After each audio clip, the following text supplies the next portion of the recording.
episode of our mini-series, Holy Ghosted, a mini-series about shedding Christian beliefs and how we survived. We're really excited for today's topic, which is purity culture. We're entering the purity culture chat.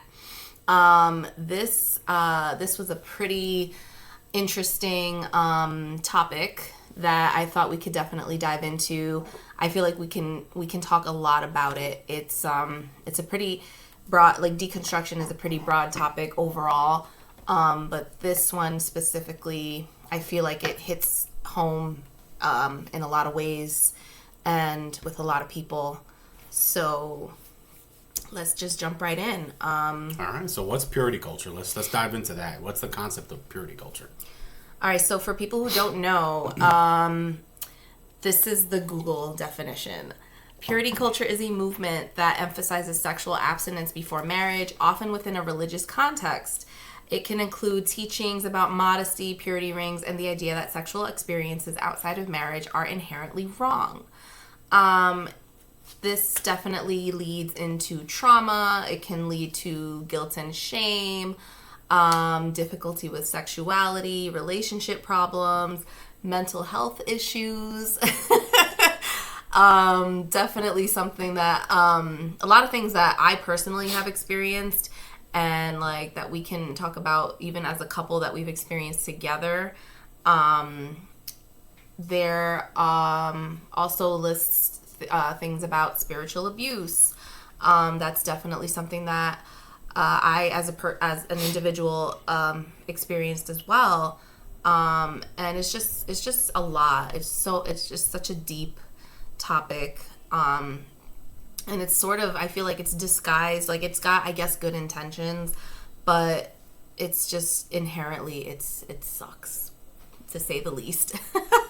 So what is your take? I'll ask you like the first question, which is, as a church kid, what were you indoctrinated with concerning purity? A lot of the same rhetoric that you hear all around about, don't have sex before marriage, don't sin, don't masturbate,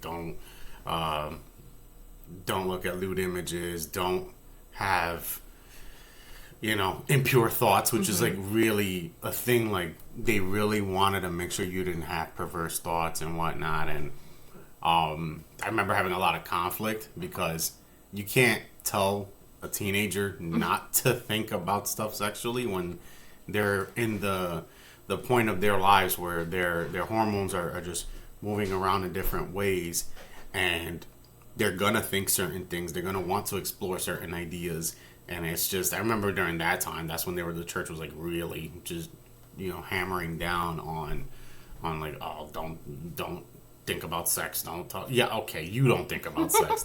You know what I mean? Like, that's crazy. That's just, yeah, tell a starving man not to think about food. So well, I feel like a lot of it stems from a culture of control too. Yes, yeah. I think it's less about, I mean, I do understand parents wanting the best for their kids, and a lot of people have this idea that, premarital sex will automatically, instantly, like, become pregnancy. And I understand pregnancy has a lot of challenges. For some people, it does derail them. I understand that. Like, being pregnant and not having, sometimes it's like they're pregnant out of wedlock, and I get that can be problematic. It presents challenges. But part of being a member of this human race is procreating and being an adult and having those kind of conversations with your partner if you guys do have a child. So that's a whole nother ball game. But in regards towards the church, it's used often as like a method of, well, don't get pregnant because it'll ruin your life, or don't have sex because that'll lead to pregnancy and that'll ruin your life, and then, or they're just using you. And I do understand certain ideas of modesty and whatnot, but at some point, you have to let adults be adults. So, well, I also wanted to say, like, I feel like this type of indoctrination, if you will, it's really unhealthy. Yeah. In the sense, it's definitely less about sexuality and more about control. I'll give you that. Right, but also like it's just unhealthy psychologically.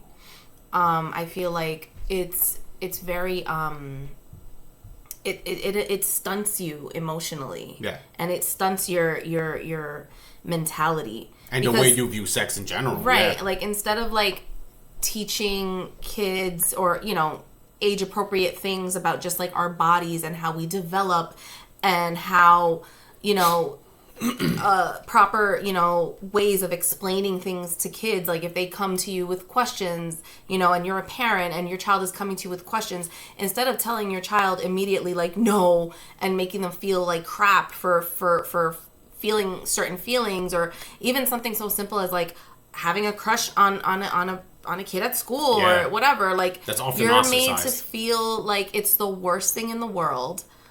For liking someone, you're like just an age appropriate thing, like having a crush. Like I remember being in the 6th grade and like opening up to a parental figure and telling them that I had a crush on a boy, and it was just like the end of the world. And so it made me feel like I couldn't open up about those types of feelings. I had to bottle everything up inside, and just by looking at a boy in that way, I was sinning and I was going to hell. It was just a mess. It was just such a sad, looking back on it, it's just such a sad way to like raise a child. It's such a sad way to just pound those types of feelings and ideals into a young, impressionable mind. Yeah. And a lot of times it's easier to, if you want people to listen to you, especially, and if you're giving them genuine advice and you genuinely care about them, and this isn't really about control, this is more about, for the parents listening, that if you want your kid to do right and you want them to excel and to really not focus on that, fixating on it is just going to drive them towards it more, being like, don't do this. Well, how many times as a kid did your parents say don't do this, and it just brought up this little fire in you? You're like, it's like a moth to a flame. Like, it's like forbidden, taboo, right? And it just kind of makes you want to do it. Don't talk more. about sex. Really, that's what we're gonna talk about at the next youth retreat. You best believe. So, I think that you make it into a stigma. It just, you almost martyrize it. Like, it's crazy. Well, I mean, I feel like it's human nature to want what you can't have. Right. So that's how she ended up with me.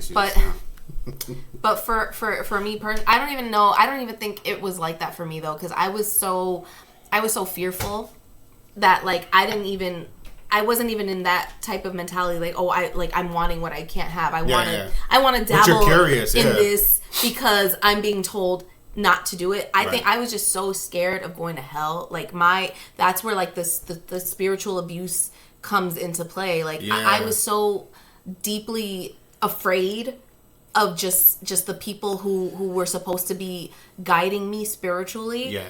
I was so afraid of like them. I was afraid of the judgment. I was afraid of God striking me down. I was afraid of getting pregnant as a teenager.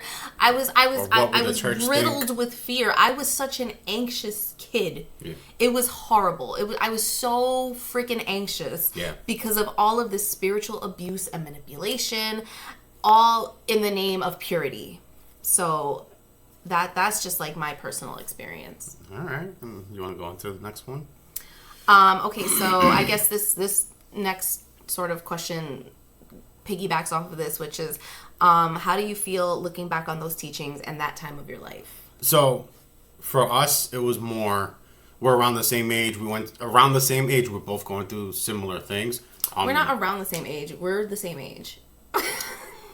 Okay. That's your story and you're sticking I'm to it. so much older than you. Oh my god.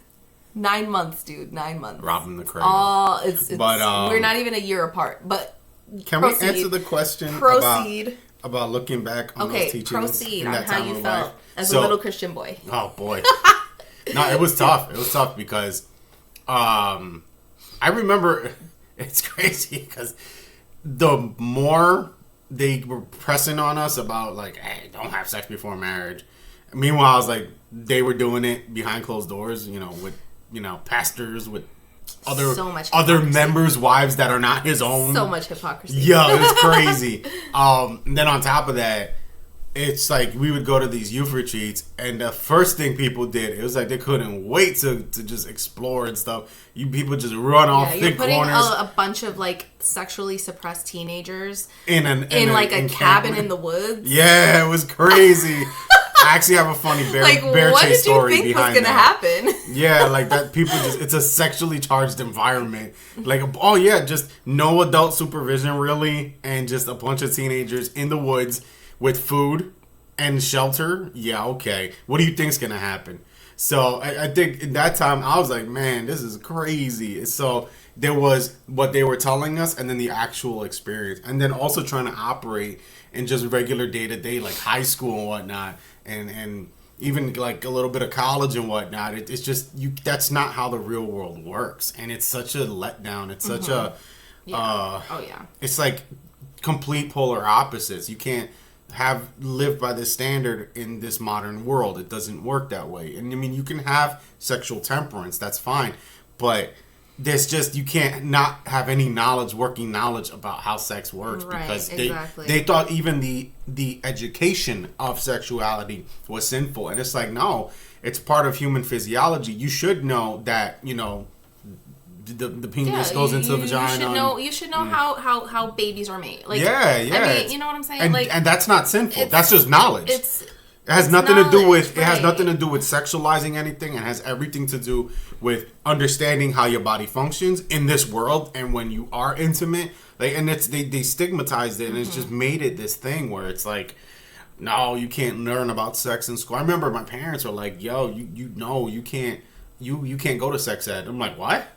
I remember, in matter of fact, my first talk was I remember mom comes in the room. She was like, hey, we got to talk. And I'm like, okay. And she was like, about the birds and bees. And I was like, school already covered it. We're good.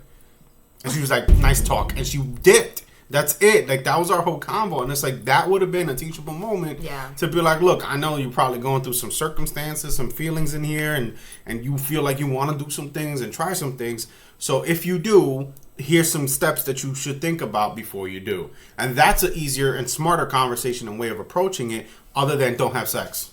Right. Because that's just, what? That's like telling me don't smoke. What did I do? I end up smoking. We don't even know. It's like, we don't even know what we're missing. We don't even know. And it's not to, like, again, like as parents, like I feel like it's our duty to break like generational curses. Yeah. And definitely this like lack of knowledge, like this ignorance that comes from growing up in the Pentecostal church. They really like to keep you blinded. Like, they don't want you to know anything. They just want you to blindly follow. Yeah. And even for something like sexuality, I've had age appropriate conversations with my kids. When they asked me, where do babies come from? How does a baby get inside of the mom? Yeah. I didn't like balk and freak out. Like, I broke it down for them. Yeah, we talked about conception. In an age appropriate, for a 7 and 9 year old to understand. Mm-hmm. And the best part was they were just like, ew. And then like they didn't talk about it again. They're like, we're good. Nah. But like, instead of freaking out and like, thinking like, oh my gosh, my child is possessed by a pornographic demon that's making them want to have sex. Yes, that's real. People will think that you have sex demons. Yeah. I want that on a shirt. In the Pentecostal church. I want that on a shirt. They will think you have sex demons. Sex demon. That's a good one. I want that. Please, let me get that in black. Oh gosh. But yeah, like it's really sad. Like, it's really sad that growing up Pentecostal, you couldn't ask questions like that. Yeah. Like, I could never. Like, I had no idea. So it's just, I want to break that like generational curse of and it's just a matter of not teaching our kids things, and it's a matter of providing intellectual conversations, mature intellectual conversations, and of course age appropriate, with children and with just the next generation, because you can't stigmatize everything and then make it so taboo that nobody wants to talk about it, and then have certain expectations, because that's how the church works. And I'm sorry, like it's you can't have people try to excel at this certain expectation and them always fail. And then the worst part is they fail to meet that expectation, and this kind of goes into our next point, and then you want to chastise them about that, which is pretty messed up. Right. Because people mess up, and even, people want to express themselves in certain ways, and that's okay. Like, it's okay to say to your partner, I love you, and I want to express myself in a way that goes beyond just, I love you, and just sometimes physically. And it kind of goes into our next question, where I think, you mind if I ask this one? Yeah, sure. All right. So, they talk about flesh and the teachings, and how does, when they talk about like the flesh, and then they're like, oh, those feelings are of the flesh, and how did that affect you when trying to have relations with people, when trying to have like you're like, how did you cope with that? Like, if they're, for example, I talked about how they victim blame almost, and how did that affect you? Like, if, let's say, your parent or someone in the church found out that you had a crush on a guy or something. Oh yeah, like I was telling you, like, again, my first experience of like trying to express that I liked somebody, it was met with such a visceral reaction. It was just like, oh, sin, oh, you're going to hell, oh, the flesh, you're catering to your because Pentecostals really try to seem like super spiritual, and everything is about, dying to self, dying to the flesh. Like you're not Christian unless you're suffering. Right. Like you have to constantly suffer and starve your flesh, starve your inner your desires. Normal thing. I mean, that's where all this, like, oh, prayer and fasting. Like, how many times as a kid did we go to overnight retreats, and like we fasted and we prayed and like we could, like, it's just all about like denial of like of yourself, and it's just such a backwards teaching, and I feel like that messes up your self-esteem so deeply. Like, this is why I needed therapy to come out of those things, because it changes your perception of just how you look, how you feel about yourself.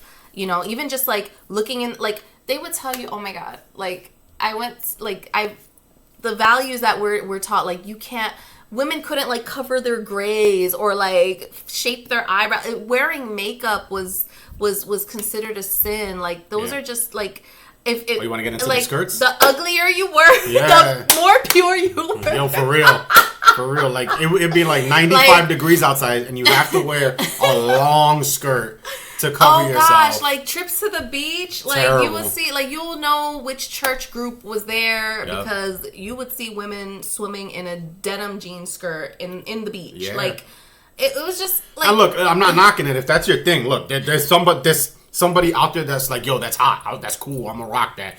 By all means. But just, not when that's the standard for Christianity and modesty. Like, it's taught like if you just show even a little bit of your neckline, if your collarbone shows, or the leg, if you show any aspect of your leg, you're leading others into temptation. And again, like, most of this falls on the females. Yeah, and that's the other thing. The modesty is pushed so much harder on the females than the males. Yeah, you could say there's a patriarchal overseer mentality when it comes to that. Like, I give them that. So I mean, like, it's so to go back onto how it affects like your self-esteem, it makes you feel so rotten. Like, the second you want to dress normal, because all of that ties into the purity. It's not just about sex itself. Right. The purity encompasses everything, every aspect of your life. Not just it encompasses how you dress, how you present yourself. And again, I personally, I'm cool. Like, modesty for me, like, I value it. I think it's important, and. But right. I'm not gonna like make my daughters walk out the door with a robe over their bodies. Yeah, like, no. I don't know. I think when it comes to the question of modesty and like purity and whatnot, I don't like that term, because purity is subjective, and you can't, like, if you want, for example, if you want to abstain from sex because you want to develop certain feelings between you and a partner, or like you want to establish a better foundation as far as like maybe values, friendship, that kind of, like, develop that aspect of your relationship. So you're like, I don't want to mess it up by over sexualizing it too much in the beginning. That's understandable. Like it's fine. Like modesty and purity, like there's a threshold for everyone, but everyone's threshold is different. So you can't hold everyone to the same level. Like some people, we go into the love languages real quick, and just because it does deal with like double standards and whatnot, but with the love languages, I know that I personally, like, I'm a physical touch. Like, I need every so often just hug me. Like, yo, if I'm killing myself every day, if I'm working hard, if, just the simplest kiss on the cheek or a hug, or like if we're walking and you know what I mean? Like, that means a lot to me every so often. So if I'm like, it's been like weeks, because people don't realize this, and this goes on to men now. This is like a lot of men are suffering from lack of affection. And people think it's like, oh, men are living these sexless lives. It's not just that. It's lack of affection that men don't get, because it's like we go every day, we just work, and some of us work 2-3 jobs, and then you come home and there's no one there to greet you. There's no one there to show you some affection. That's actually why I recommend that men get pets. Like, that's something I've learned from you. So you taught me something. Yeah, like you taught me that for me to grow, I have to step outside myself and show love to other things, and and that's goes through the pets and all that. Like, I have 3 cats now, so and they're okay. You love them. Like a thorn in the ass. Oh, please. But you are obsessed with them. But outside of that, I mean, there's such a stigma for men, and a lot of people don't talk about that. Like, so there's sometimes you might need like someone to embrace you. Sometimes you need a kiss. Sometimes intimacy is important, because physical intimacy, because you need to reconnect with your partner, and there's all kinds of scientific data to support that there's a lot of great conversation that happens after intimacy, because you're both more receptive, you're both on the same wavelength, and then you're able to have these discussions where it's like, hey, listen, about this last week, I think I know I said it this way, but this is how I meant it, and I don't think you can have that with this whole purity culture. Some relationships need a little more physical intimacy. And so that's just trying not to deviate too much from this. But then when it comes to women, there is a double standard. Like, they're like, you have to look a certain way. You have to meet this criteria. You can't talk too loud. You can't, that's another thing. They don't want women talking too loud or too much. And it's like, yo, she's a human being. She's not a cow, like women aren't farm animals. You can't just order them around. They're people. So, I mean. Right. So yeah, I guess to kind of go back to the self-esteem question, it's definitely something that purity culture really, really shrinks you down. It just makes you feel, it's so confusing, I kind of lost my train of thought. But that's okay. Look, I know that you're talking about self-esteem, and you're talking about how it feels like the church mentality prevented you from reaching a certain threshold, and it's like as you become an adult, it's harder for you to have social interactions, and it's harder for you to have those kind of conversations with prospective partners. I don't even feel like not even just for that respect, but even just in the realm of normal friendships. Yeah. And I think back to like the person who I was in high school, and I'm just like, damn, man, like not that it was okay to like be bullied, because bullies suck regardless, but at the same time, like, I think back and I'm just like, I was such a freaking weirdo, and like I get why in a way, like, people sort of made fun Targeted of me, and sort of I was like an easy target. That's kind a good point. And it sucks, like, thinking back to that. Now, again, it doesn't justify the behavior, because like the people who bullied me were assholes, and I don't, they deserve the day that they deserve regardless. But it just sucks that the whole Christianity and purity culture mentality, and just like feeling like you had to be, a Christ-like example and a good holy Christian girl, it just like it makes you stick out, and it just makes people, I don't know, it just makes people want to pick on you and target you more, I would say. Yeah. And then it's like, then you're taught like, oh, if you're persecuted, it brings honor to the Lord. Like, oh, people making fun of me, like, that's a good thing. Yeah. Like, that Yeah. sucks. You know, like that's Look, just I that's get ass. look, Like, I get it. If you want to be like Christ, it's okay to be like Christ, but not get your ass beat every day for it. You know, that's well, I wasn't getting my ass beat, but still, like, again, it's there's. I think there needs to be some kind of. I hate that. I don't want to say standard, because setting a standard, again, everyone's life is different, and we're talking about thresholds and not having this idea of purity culture. But if you're going to be a Christian, you know, then that's what you believe, then fine. But you can't hold everyone to the same standard, and that's what we're talking about today. right. Everyone's standard is different, and you, again, if you're into Christianity, you have to meet people at their standard. You have to meet where they're at, and Can I just say something though? Yeah. Like, I feel like that's well and good, but what about the kids who are growing up in those types of environments? You and I had no control over what we were being taught. Yeah. We were small. We were babies. Yeah, we when our grew into parents it, like yeah. brought us to church. Like, our whole life was church. Like, how do you control that? You know what I'm saying? I think societally, we need to have some kind of there has to be some kind of like outreach program for people who are trying to leave or just question faith, or just a place where people like teenagers can just talk and just express themselves. Say, hey, I feel restrained in this way. You can't even do you can't, like, the problem with that is, like, what you're saying is very idealistic. Yeah, it is. As a teenager, you know, X amount of years ago, I didn't know that I was even allowed to question my faith. Yeah. I just suffered in silence, and I never thought in a million years, if I could go back in a heartbeat, I would talk to, like, my guidance counselor or a teacher that I trusted, or, you know, outside of church. You know what I'm saying? I can actually interject there, because the way we were handling mental health back in our day versus now, I'm not like we're super old or anything. It's just,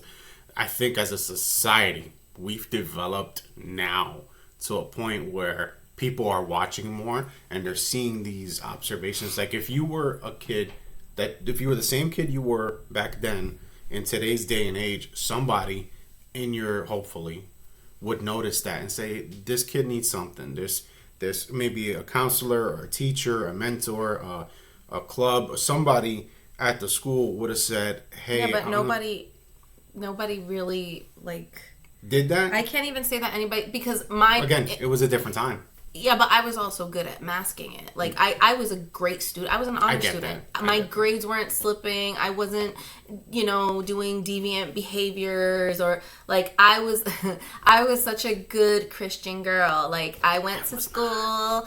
I wore my long skirts. I got straight A's. Like, I was such a good kid. You know? I get that, and there's going to be those that fall. I flew under the radar. Like, I couldn't.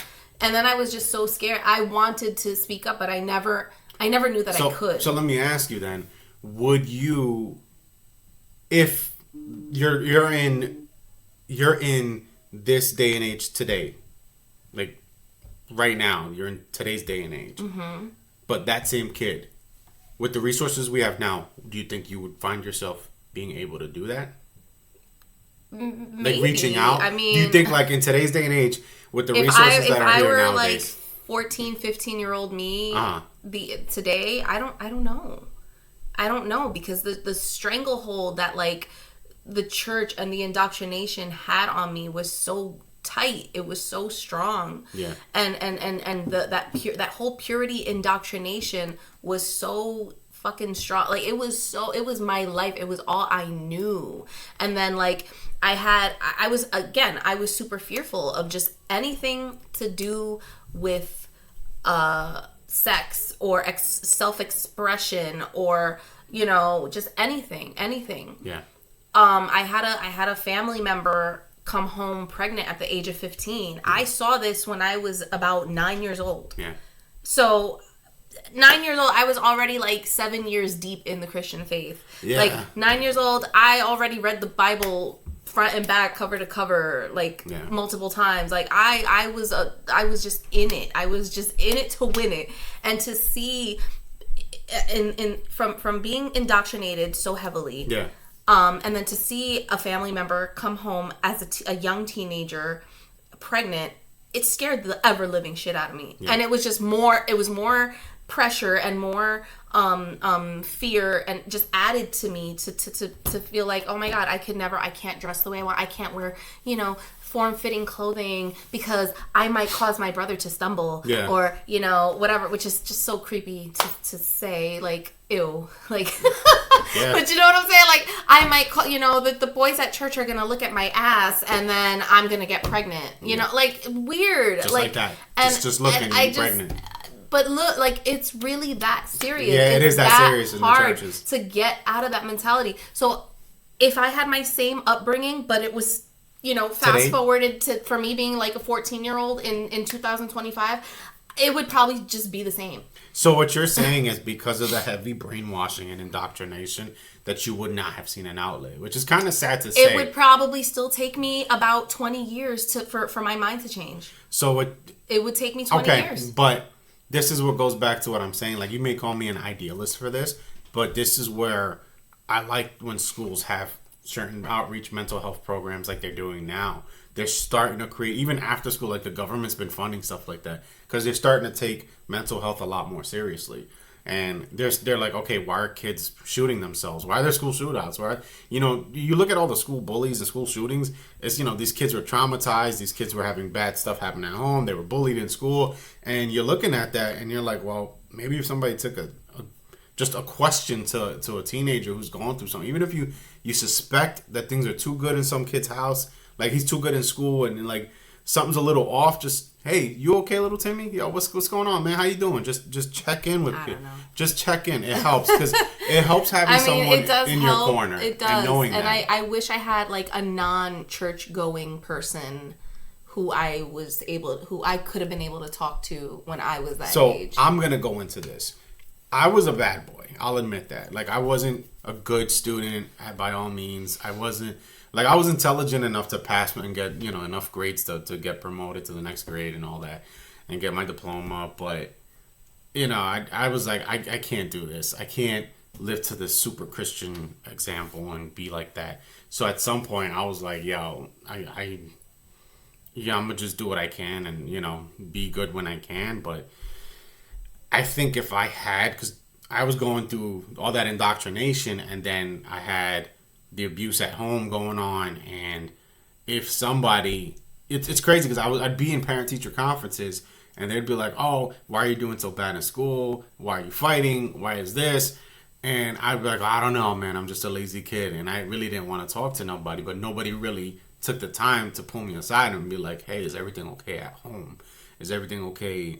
It would have been nice to be like, yo, I don't like what's going on at home.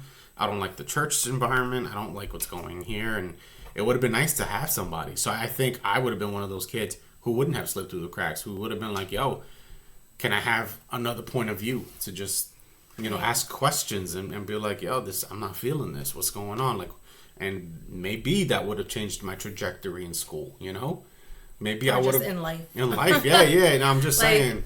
Just mentally. I mean, because I'm grateful. Like, I feel like I have a good life, and I'm happy with where I am as a person, especially now, like in my 30s. I feel like I am mentally in a much better place than I probably ever have been in my life. Yeah. Therapy helps. But for sure. But I feel like, just for me personally, again, I don't know if any of that would have helped me.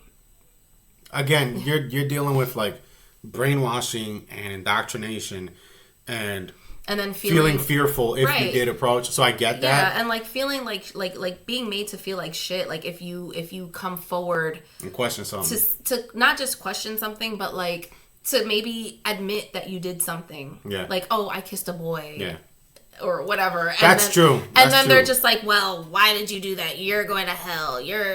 So it's just what we're damned if we do and we're damned if we don't. Yeah, but at least having someone that you could talk to, or knowing that there is someone you could talk to, maybe that would have eventually given you like the confidence. Like it does take a little while. Like I learned this in law enforcement. When you talk to people, sometimes it's like the first time doesn't sink in. So it's, like a kid comes in every day, hey, how you doing? Just something, a simple greeting, right? Then the next day, hey, how you doing? The next day, hey, how you doing? And then maybe the next day you're like, you add a name, hey, little Timmy, what's up? And then, oh, hey, Timmy, how's school? How's mom? And eventually there's certain a rapport develops, and then they start like feeling a little less guarded around you. And then they're now like, okay, I'm doing okay. They start responding back, and then now you have to open dialogue.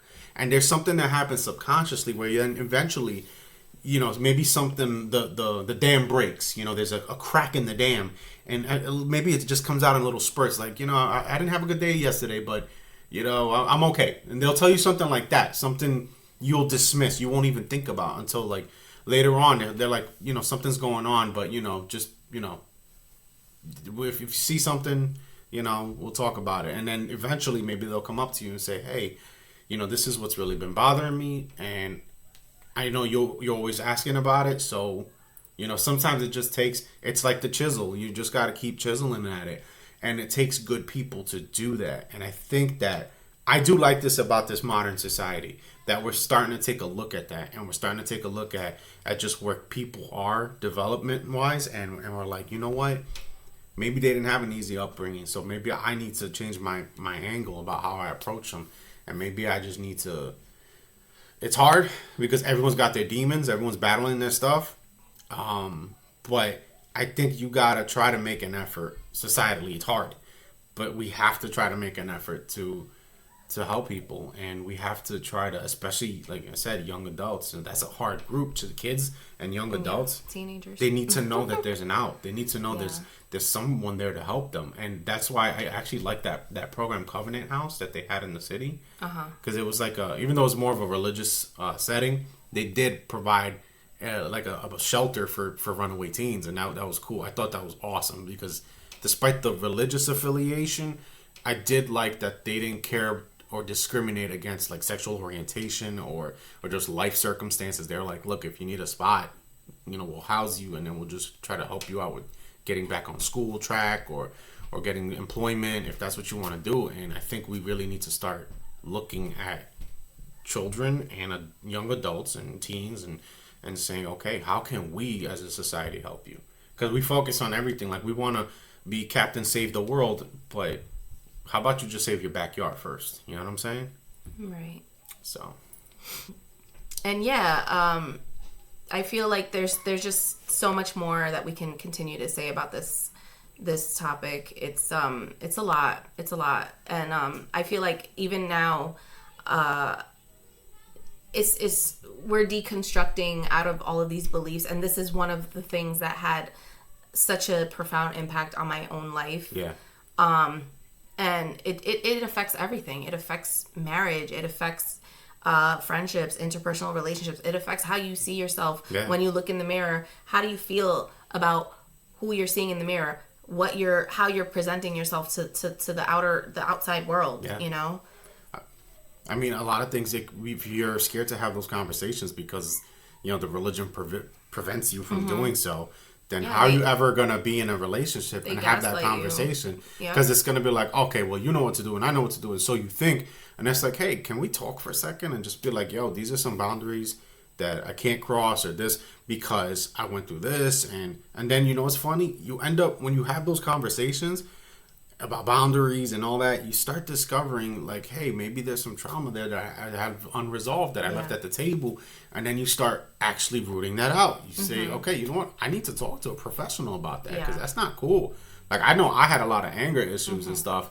So I had to, I'll admit that I'm guilty.